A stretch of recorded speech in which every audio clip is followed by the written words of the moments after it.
Thank you for joining us for Beyond Aging in Place, how to position universal design to 55 plus versus senior living consumers. While we're waiting for some more people to join, I wanted to do a few housekeeping items. Please use the chat box within your webinar screen to ask questions, and we definitely encourage as many questions as you have for us, and we'll try and get to as many of those as we can during our presentation. Also, as a follow-up to our session today, we'll be sending a copy of this presentation as well as responses to any questions that go unanswered during our webinar. My name is Beth Mickey, and as a certified aging in place specialist and senior client service director at Creating Results, I work with both 55 plus and senior living communities on the strategic positioning and marketing to help them achieve their sales and occupancy goals. Creating Results is a strategic marketing agency with offices in both Virginia and Rhode Island and clients throughout the United States. And our focus is on everything the mature consumer experiences, and we've worked as the marketing department for both 55 plus builders and developers, as well as senior living communities of all sizes. Today, we are joined by industry experts Jane O'Connor and Kate Ruddy to share in our webinar and share their insights. Jane, as the consultant and principal for 55 Plus LLC, has been assisting builders, developers, and 55 plus industry professionals to rethink, retool, and refine their strategies and products since 1996. She's provided concept refinement, product development, which incorporates easy living design principles, marketing and sales position, top and mid-level management coaching, as well as sales training to active lifestyle communities, as well as independent and service-enriched CCRCs, senior apartment communities, and assisted living facilities. Jane's earned a number of industry designations, including Masters in Residential Marketing, Certified Aging in Place Specialist, and Certified Active Adult Specialist in Housing. Kate serves as the director of Atrio Help at Home, a nonprofit, faith-based home care organization that provides private pay services in the Western Michigan area. She graduated with a Bachelor of Science in Public and Nonprofit Administration with an emphasis in community health from Grand Valley State University.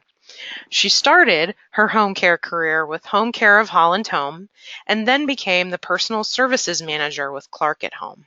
As director of Atrio Help at Home, she continually works to move the organization forward using the best technology and team-friendly approaches available.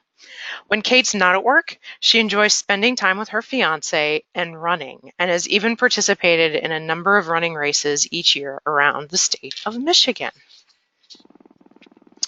Here's what we'll be covering today as a part of our webinar. First, we'll be setting the stage, talking about some market distinctions between the 55 plus consumer and the senior consumer. We'll also then turn it over to Jane, where she will share some 55 plus insights and examples. And then Kate will share her senior living insights and examples. And again, please keep those questions coming. We will try to get to as many as we're able at the end of our presentation. And even if we don't get to your question, don't worry. We will be sure to send a follow-up with our responses. So let's look at the difference between the 55 plus consumer and the senior living consumer. But before we do that, I want to go ahead and call out the definition for aging in place. So this is how the U.S. Centers for Disease Control and Prevention define it. And that is the ability to live in one's own home and community safely, independently, and comfortably, regardless of age, income, or ability level. And if we were to take that one step further and look at those 65 and better, according to the Census Bureau, by the year 2035, 1 in 5 people will be in that category of 65 and over. As marketers, we seek to create relevant messaging that demonstrates value and motivates our consumers, our target market, to action. But when it comes to universal design, and what you'll hear today from both Jane and Kate is that, and even the thought of aging in place, is that boomers and seniors are firmly entrenched in very different stages of life. According to a recent AARP survey, 90% of those 65 and better indicated that they would prefer to remain in their own homes. And a home advisor survey found that 43% of people didn't necessarily understand or know the definition for aging in place, but were actively planning home projects that would make staying put easier. At the end of the day, these are very distinct markets, and success and a sale depends on how effectively we position universal design to each group. So as I stated at the beginning, today, Jane and Kate and I will be sharing some best practices and examples from both the 55 plus and senior living verticals, so you can not only anticipate, but provide what will appeal to your consumers now, but more importantly, what will help them live their best lives possible for years to come. And now we're going to turn it over to Jane so she can share some of her 55 plus insights and examples. Thank you, Beth. Let's do a little quick screen change here. And we can begin. So, thank you, Beth, and thank you and welcome to all of our participants on this webinar today. I want to set the stage for two approaches to universal design. The first stage will be from a 55 active lifestyle perspective. That is, what resonates with the 55 plus cohort, and how should the advantages of universal design be integrated into the design concepts and functionality of a home or rental residence? More importantly, how are these intentionally included components and features communicated to the customer so they view them as must-have components? I'm going to also interject some marketing and sales tips for active lifestyle sales speak as well. Another distinct difference on how this subject and its components are dynamically communicated to your customers. And then the second stage is going to be followed up with Kate, and she's going to be presenting from that second approach, that of promoting and preserving independence and safety within the home as true aging in place support systems are considered for the occupant's well-being. Let's look at the official definition of universal design, being the design of products and environments to be usable by all people to the greatest extent possible without the need for adaptation or specialized design. This is the universally recognized definition of what universal design is. However, I want to introduce you to terms or names to portray this to customers that are not necessarily considering themselves aged, and in fact, some in total denial that they need to give thought to the elements I'm going to show you today. When we think about universal design, we look at these 7 principles. And the 7 principles, as you see here, some, all, or a choice of them can be included within your concepts. But for principle 1, the design is useful and marketable to people with diverse abilities. For number 2, the design accommodates a wide range of individual preferences and abilities. For number 3, the use of the design is easy to understand, regardless of the user's experience, knowledge, language skills, or current concentration level.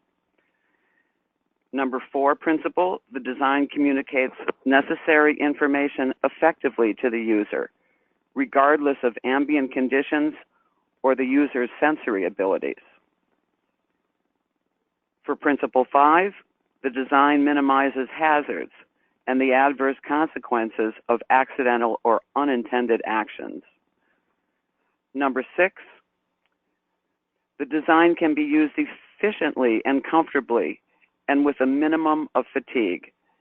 And finally, for principle number 7, Appropriate size and space is provided for approach, for reach, manipulation, and use, regardless of the user's body size, posture, or mobility.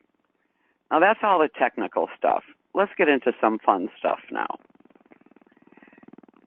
While aging in place is a term we're hearing more and more, try reframing universal design with a concept that it's not just for those who are aging. Good universal design, seamlessly incorporated within today's homes, promotes healthy living for all ages, all abilities. But the great news is that we're living longer. Take a look at the image of these 60-somethings of yesterday in comparison with 60-somethings and beyond of today. And talking about beyond, the book club certainly has changed.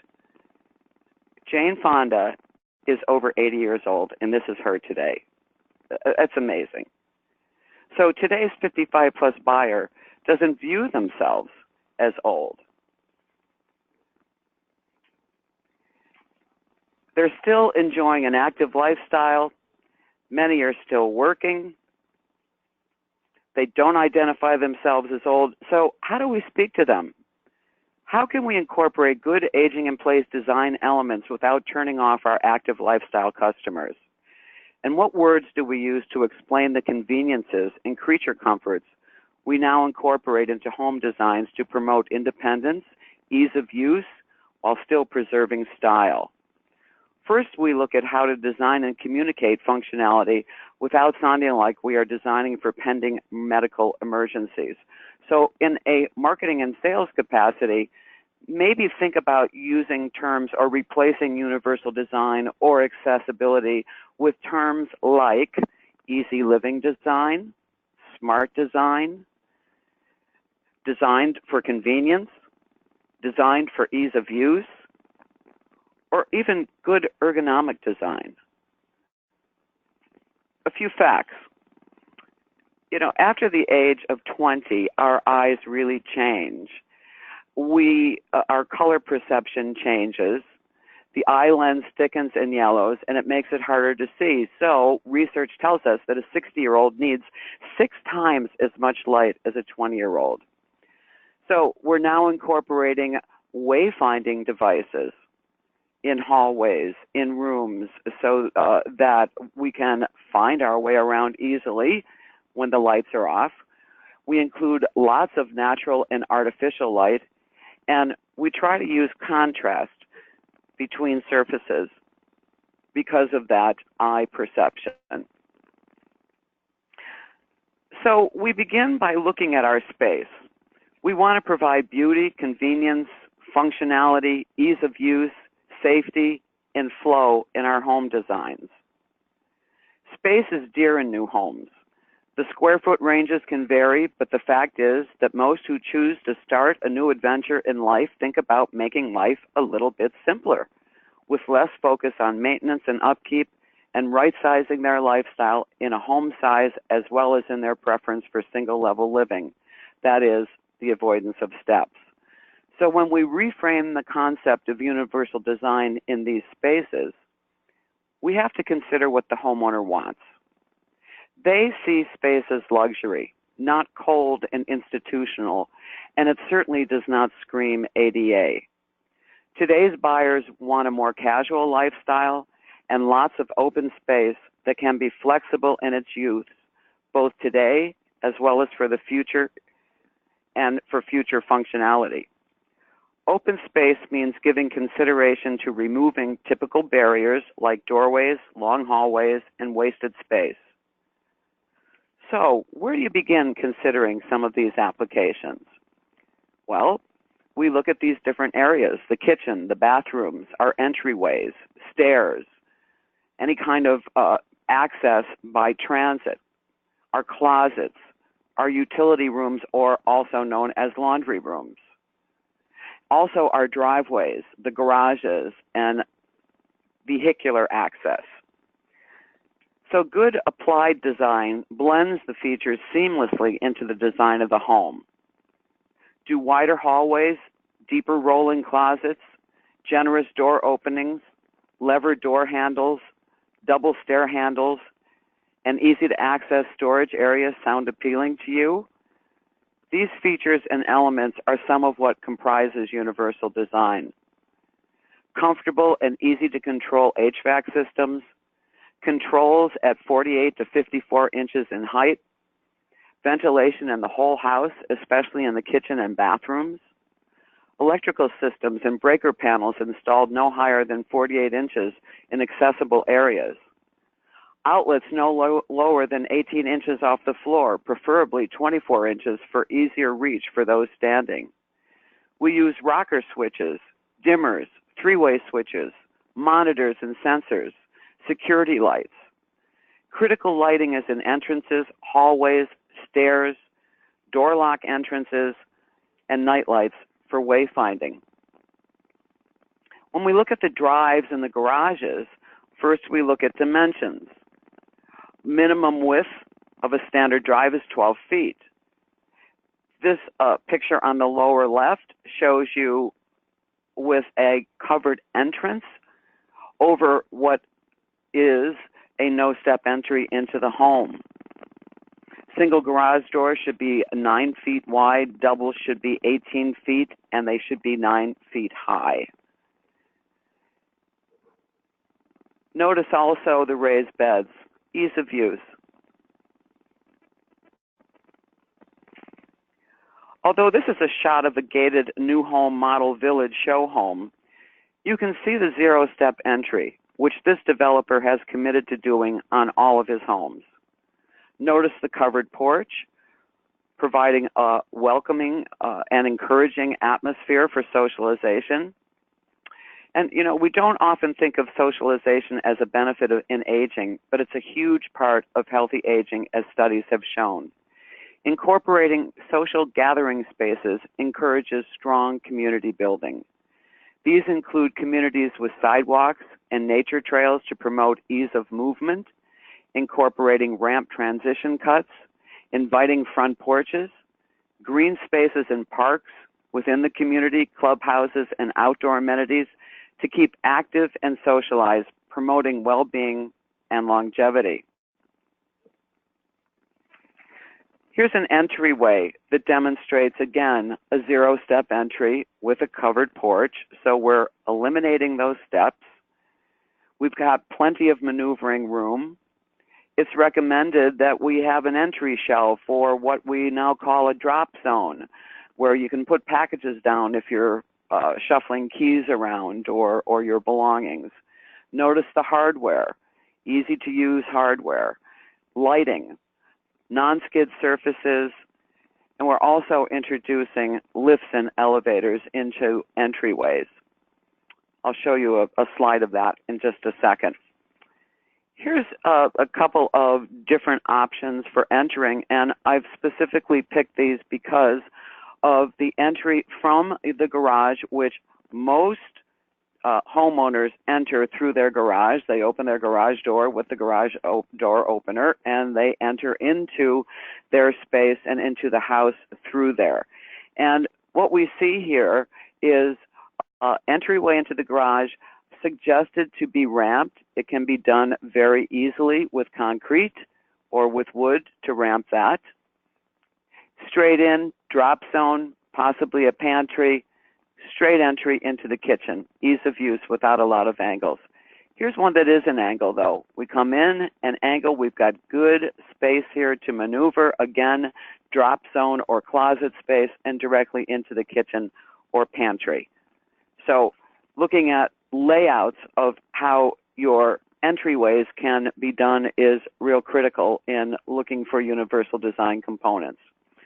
Let's move on to the kitchen. The kitchen triangle iron rule of thumb versus what works best for your client. You know, the kitchen iron rule of thumb was the kitchen triangle of the sink, the refrigerator, and the cooking areas. And now we're seeing some of these moved around, in fact, multiple stations within kitchens. Your counter space has a minimum depth of 24 inches. 24 inches is ideal on either side of workspaces, as you see here, for possibly taking something hot out of the oven or working in the sink area. It also helps with sliding and lifting. And we see in this particular example, wall ovens. They're raised up off of the floor and they're at a great height in order for ease of use and lack of bending.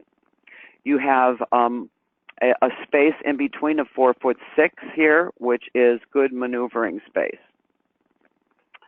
Here's an example of deep pot drawers with great handles on here. These are called D handles, great for getting those hands in there that could be afflicted with some arthritis or mobility issues.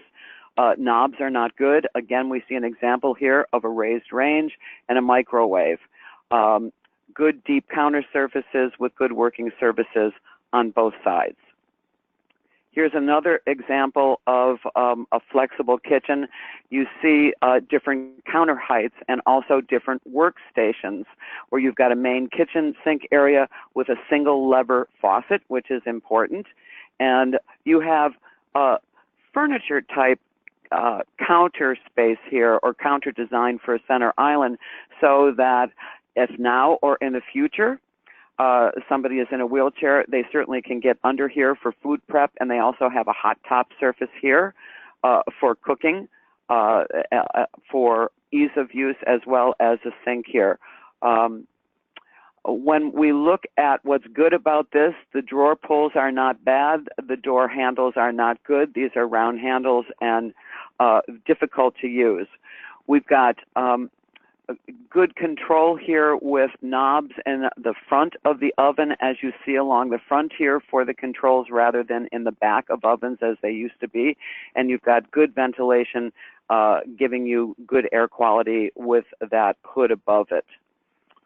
Here's an example of a countertop microwave, under the counter drawer microwave for convenience. You can see that that's something that you lift something in and out of rather than put it in vertically.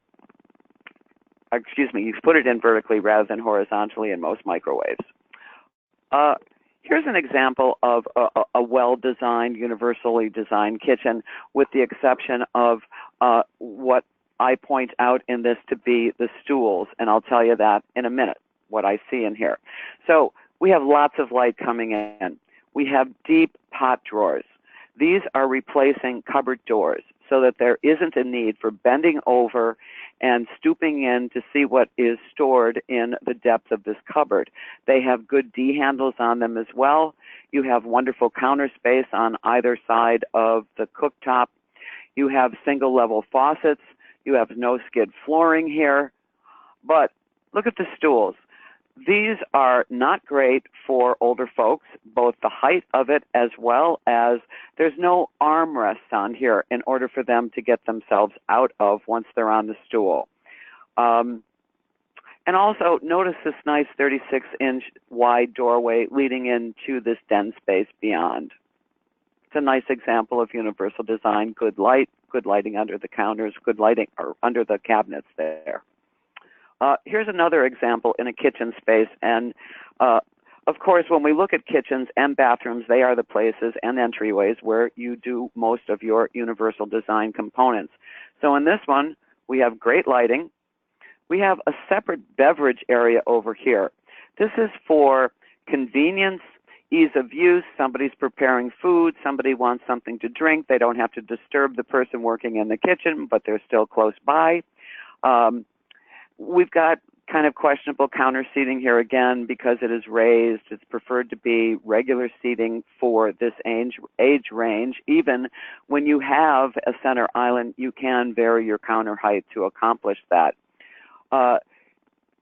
You've got good ventilation here with this hood. We see the faucet again. And we have generally a very functional space within easy living design components.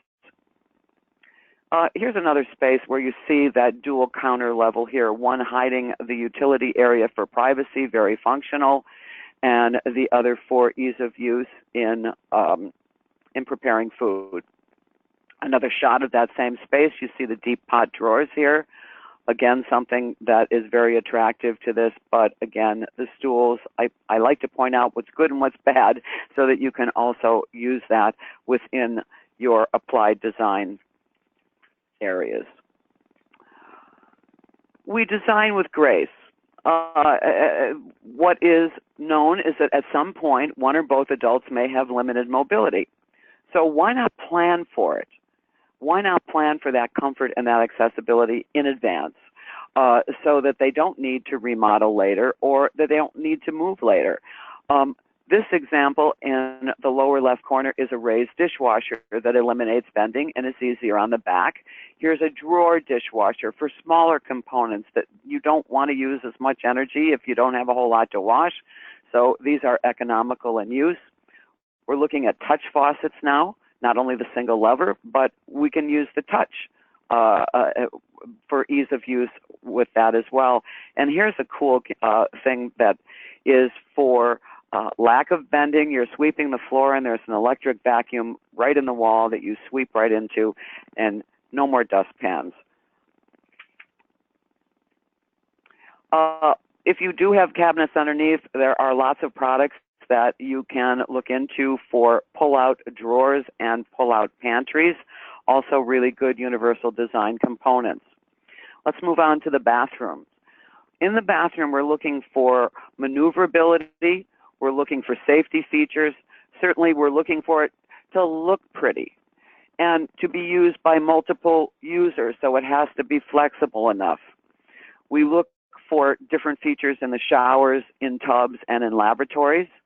What equipment and accessories are going to be utilized within these hygiene spaces, where is storage, and how are showers and tubs configured. And I will tell you that in an active lifestyle homes now, within the owner's suite, we are seeing more elimination of tubs and more extension of larger showers, more luxurious showers as a choice by the homeowners, as long as there is one other bathroom in the house that has a tub in it for bathing those grandchildren.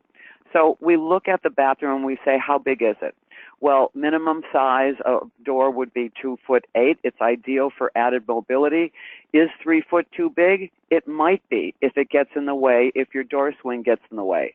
But if your door swing does get in the way, can you consider pocket doors with easy pull levers? Be careful about the levers for those pocket doors. Some of them are very small and hard to maneuver that hardware for aging hands. Or we use swing or offset hinges for those doors to be able to open wider.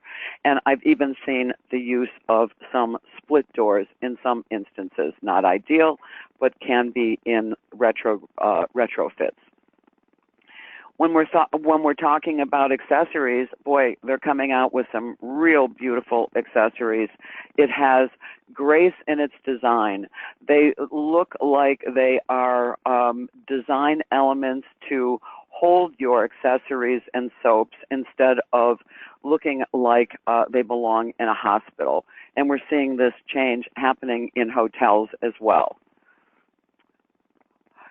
When we're talking about dignity and privacy, nobody looks good sitting out in the open, but give them their privacy.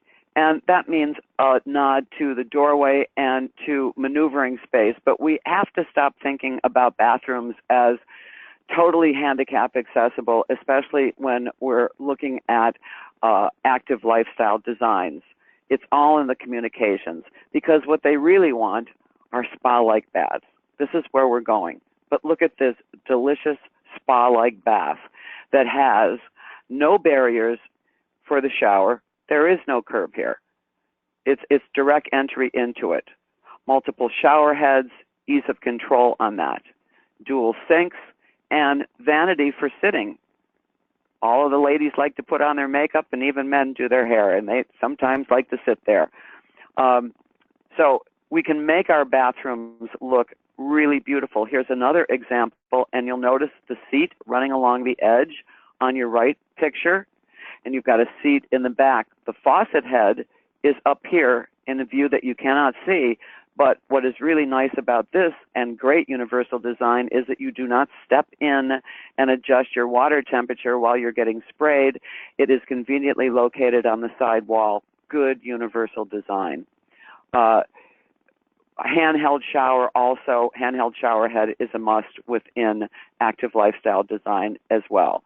We see a lot of light incorporated into here, as well as contrasting surfaces, which is very important. Remember, I talked earlier about that aging eye. This is another example of wayfinding, and we're finding lighted switches, dimmer switches, doing away with those toggle switches as well. We don't like to see toggle switches as much as we like to see touch switches for ease of use. Again, another component to think about. Another example of that bathroom.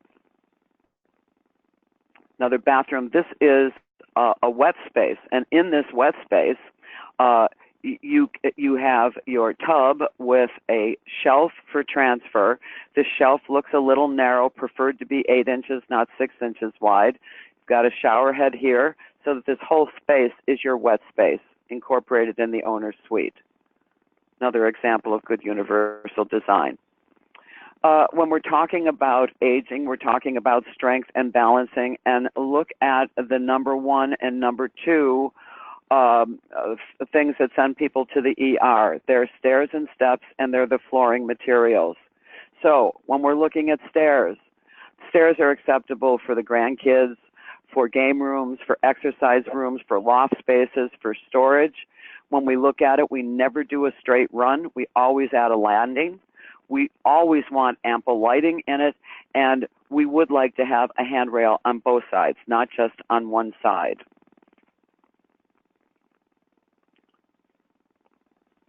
Going on to closets, we keep clothing and personal items neatly organized and easily accessed with adjustable closet systems that can change or vary in height of its components to organize the most useful items within easy reach or access. Know that somebody in a wheelchair has a limit of 54-inch access. So these components really do help in cases like that because they are flexible. Now, notice the drawers here with the D handles, easy for storage. And for marketing and sales, we don't talk about mobility issues. We just point out the flexible features that can adjust to how you want your personal storage space organized. Simple. I talked about elevators earlier with access, and in renovations as well as in vertical housing units like 2- or 3-story condominiums or townhouses, or even restored or repurposed old convents, neighborhood elementary schools, middle schools, or defunct multi-story malls. All of these buildings are being repurposed into living spaces.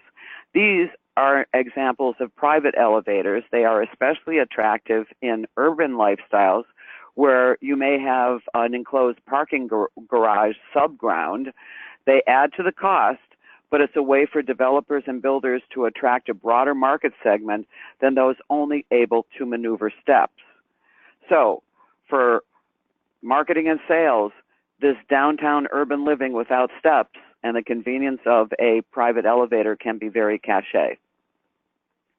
Let's go on to the utility rooms.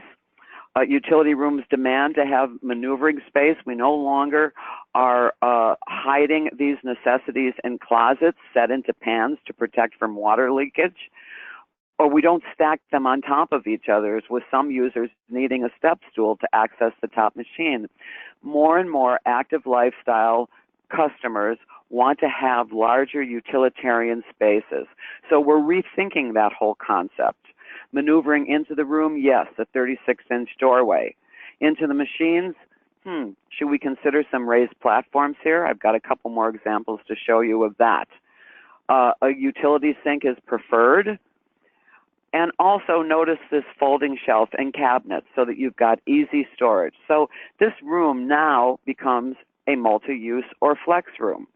We have non-skid flooring. In fact, a lot of home buyers save a bit on their flooring choices and opt for a higher-end laminate for their attractive now flex space for hobbies and small projects.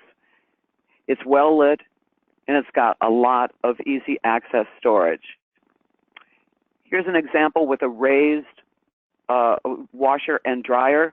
Another example of a great utility space that can be a multifunction space. Good D handles, don't see drawers, see cupboards here, but that is choice of the owner. And look at what it has here. It has a dog washing station. Now, it is known that 47% of all households now have dogs, and 46% have at least one cat. We have 82.5 million homes in this country now with pets, and pet owners spend approximately $58 billion on their furry friends. So to put in this item within a utility space is not only a luxury, but it also is a great universal design feature for caring for the pet. So in marketing and sales, you accent the convenience of a real utility area, the flexibility of a project or workspace, and the ergonomic design intentionally incorporated with the raised washer dryers and working counter height. Again, this multi-use space with a special spa area for your little furry friends. Here's another couple of quick examples of some designs that are great solutions in small spaces for accessible design. You can see a roll-in could be here, but look at how beautiful this is. This does not scream of universal design, nor does this one. These are those drawer dishwashers, again, examples of that, as well as another one of the touch faucet. Now we're going on to strength and balance, and what we know is to avoid these stairways. So what people are asking for now is permanent stairs to attic storage, no pull downs within the garage space. And here's some nice examples. You've got a diagram of how that may look, but we also like to see if it's at all possible to put into these spaces a landing. If it's not possible because of tight space, we have to have a minimum of 3 foot 6 inches for the stairs, add a landing if we can, and double railing is preferred for access into that space. And I can't leave you today without talking a bit about those welcoming spaces that bring you into your sales center. And I want to point out this is a new one that has incorporated some nice, easy living design into it. It is all on one level. Certainly, you have contrasting surfaces here. You have chairs at counters that you can get out of. It is incorporated seamlessly into the design. And the stools also. You saw the stools that I showed earlier without handles. These are much easier for folks to get out of without screaming universal design, and these as well. We also have touch screens, and we have them at different heights for where people are utilizing them. The touch screen on this side is a bit lower than this side, which is meant to be looked at eye level. So this is a really nice design of a new welcome center, lots of space, lots of meeting space, and great maneuverability and access doorways by the use of these fun barn doors to get in and out of different office spaces. So with that, I want to turn it over to Kate and her stage of universal design and what she'd like to share with you.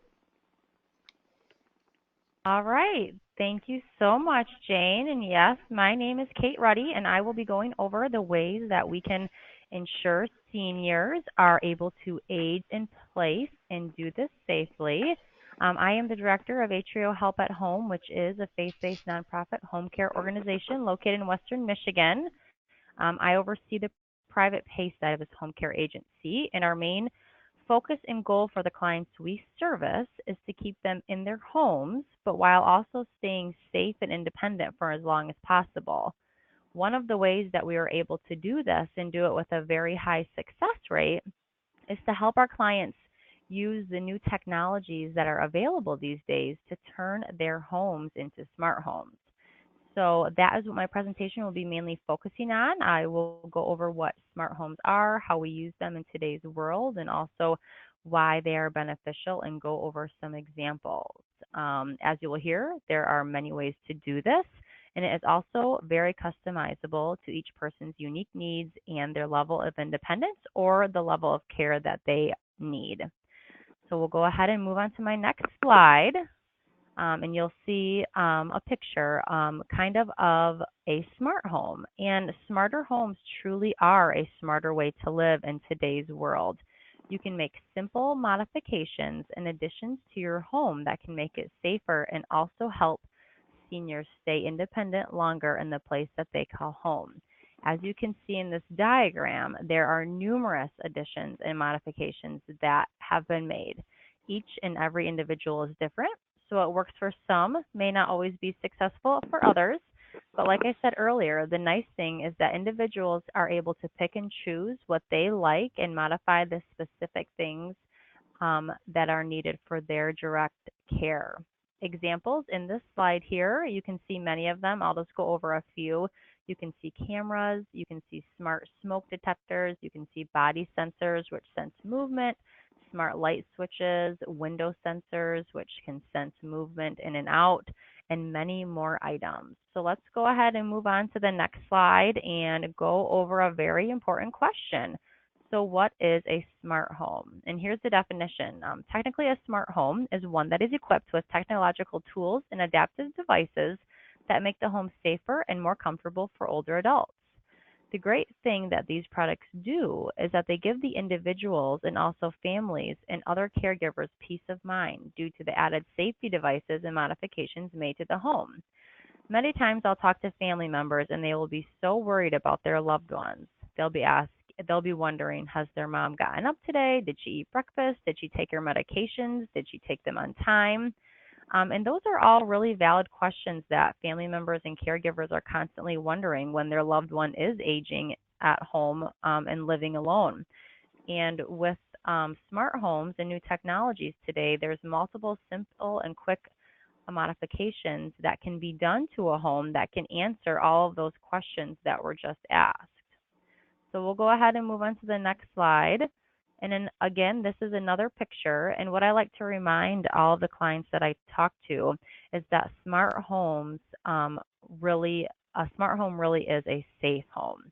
There are so many options that you can add to your home to make it much safer to live there. And then what you can see in this diagram is that most of the items that you can add to your home can be monitored by others, such as a family member or a caregiver if you so choose. So in this picture, you can see that all of the devices on your right-hand side that are in this smart home can then be communicated sometimes just through the internet, sometimes through a telephone line, sometimes through Bluetooth to a caregiver, to a physician, to another health service that may be in the home to give them this information in real time so that these people can then check in on the person if any of the readings seem to be inaccurate or wrong or like there may be trouble in the home. So we'll move on to the next slide. And a lot of people ask, why should I look into making my home a smart home and how can it help me? Well, what I do like to say is that smart homes aren't just about cool gadgets and having a remote controlled thermostat or oven. It's really about changing the way that older adults are aging, and it's helping people stay in their home longer and independently, which for most people is very, very important. We can move on to the next slide and talk about the multiple benefits of smart home technology and the additional reasons why people are adapting to these homes. The first reason is that smart home technology is letting people age in place with much better health outcomes, which has been shown in recent studies that have been performed. It fosters independence because the technology is able to remind seniors to do things that they may forget on their own, like to take their medications or to shower or to make their or go to the grocery store and so on. It can make tasks in the home much easier for those that have limits in mobility, such as seniors that have walkers or wheelchairs. Homes can be adapted to making entering homes easier and navigating through them easier. It can also help those that have cognitive impairments stay home longer. And it can also help save money when compared to other living options, such as moving into a retirement facility or an assisted living facility. And again, one of the most important things is that it provides peace of mind for caregivers and families because they are able to remotely check in on their loved ones without actually physically having to be there at the home. And as we know, staying in touch with our loved ones is extremely important while letting them still feel independent and on their own. So let's move forward and look at some examples and talk about those. There are a lot of examples of items that can be put in the home to help modify it. When I think of smart homes, I like to break it down into two goals of what the smart home wants to achieve. I like to break that down into two categories: home safety and health safety. So let's look at options for adapting the home that will help them safe and make life easier and more comfortable that pertains to home safety. The first thing that I look at are door and windows alarms. You can put these on doors and windows so that family and caregivers are alerted when someone is entering or leaving. This is perfect if someone is a wander risk and shouldn't be leaving the home, or on the opposite end, if you are worrying that your loved one isn't ever leaving when they should be, such as to go to doctor's appointments or to get groceries or to meet a friend, you can ensure that they are leaving at normal times and as often as they should be. Another example is a keyless entry. This can be done to a home to make entering the home easier for older adults, especially if they are having limited mobility. Big button phones and remotes. These are great if someone has any kind of vision impairments or if remotes can be overwhelming for them. If there's very minimal buttons and they are very large, it can be much easier for them to use. Carbon and smoke, carbon monoxide detectors and smoke detectors.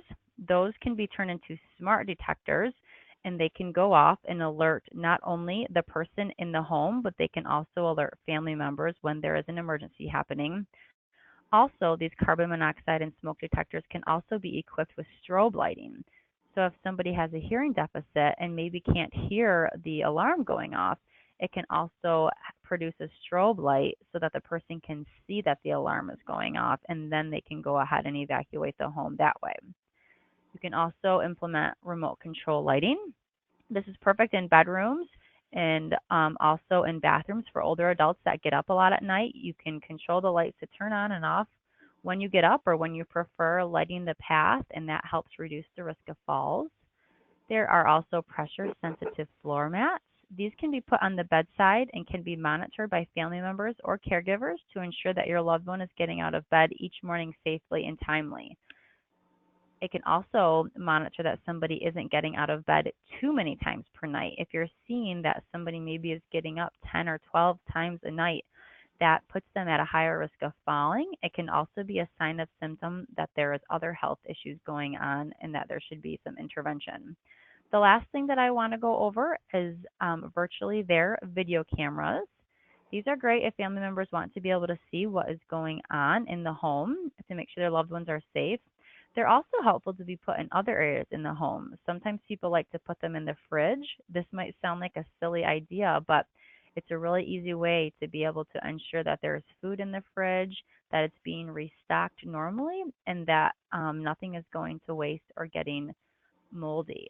So these are examples of the many options when it comes to home safety. So let's go ahead and move on to the next slide.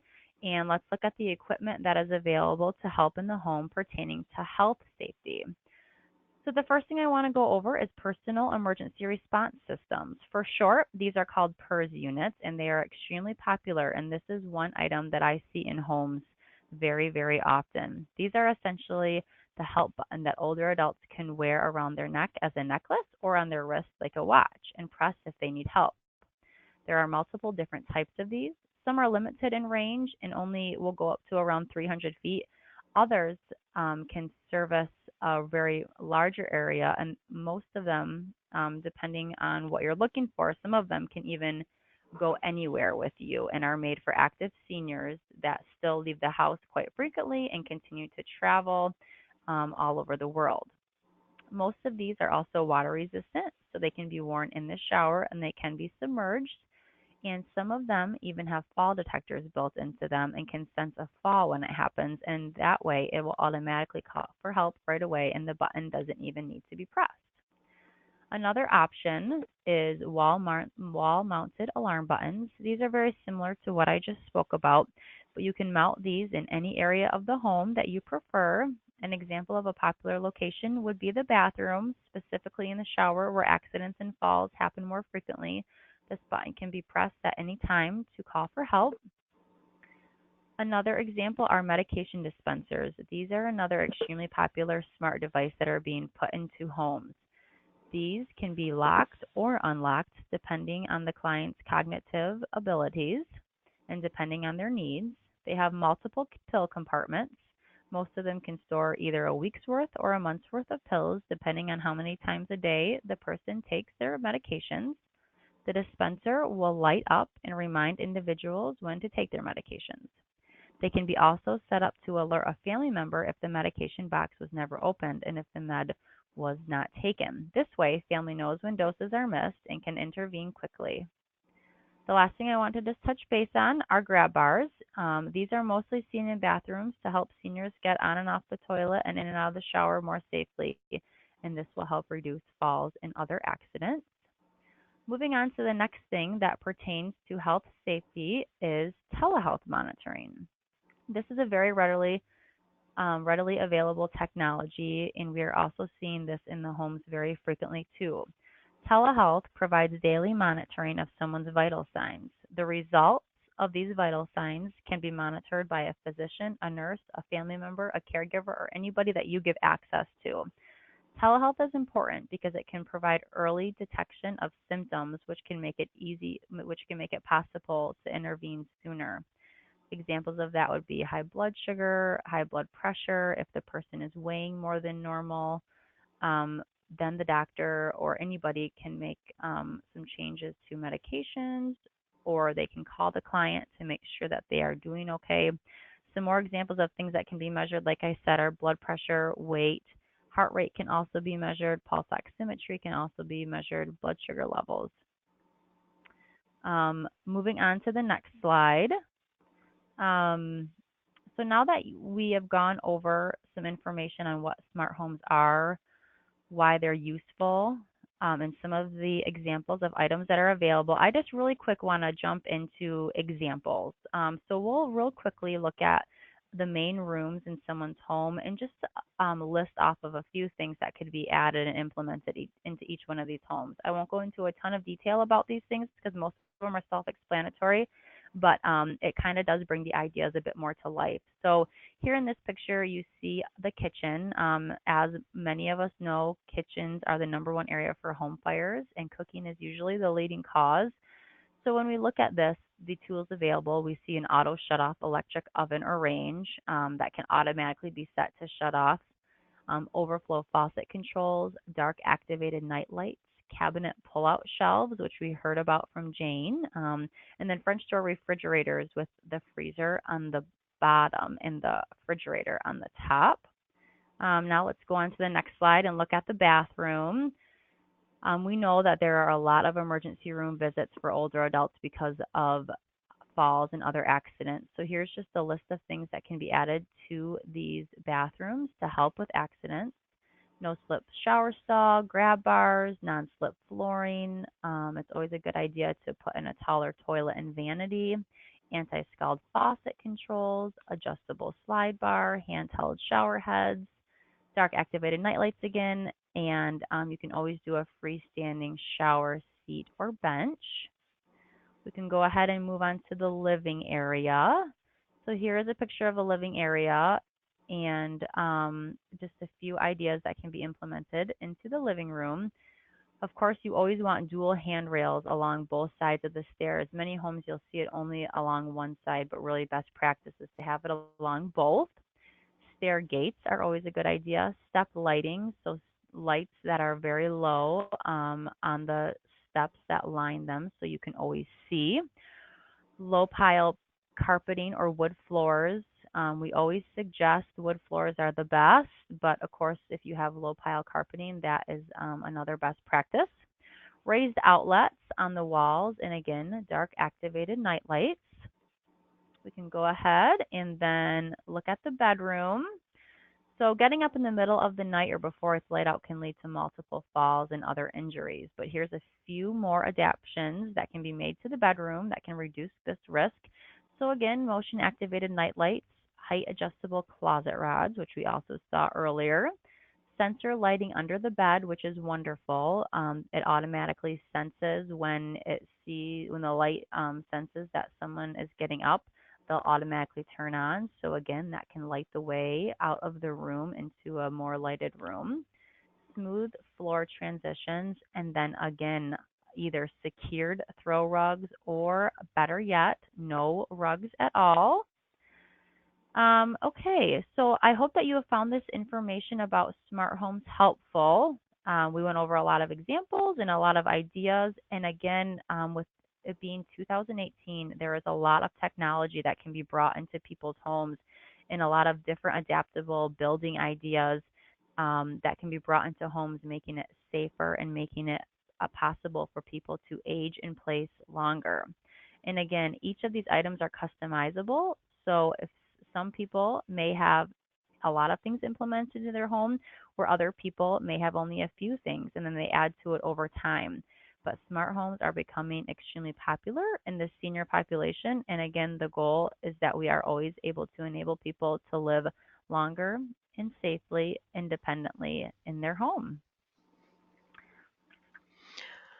Thank Thank you you so much. so thank you so much, Kate and Jane. I really appreciate it. I want to be cognizant of everyone's time, and we are almost out.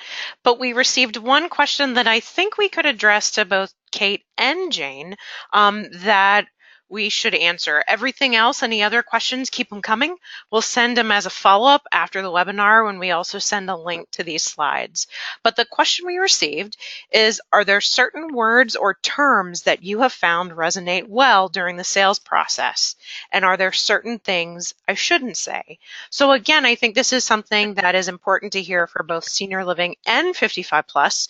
So I would quickly offer it to both of our panelists, and we'll start with you, Kate, to see if there's any ideas that you have or words that you would recommend or phrases and how you position it to your potential clients.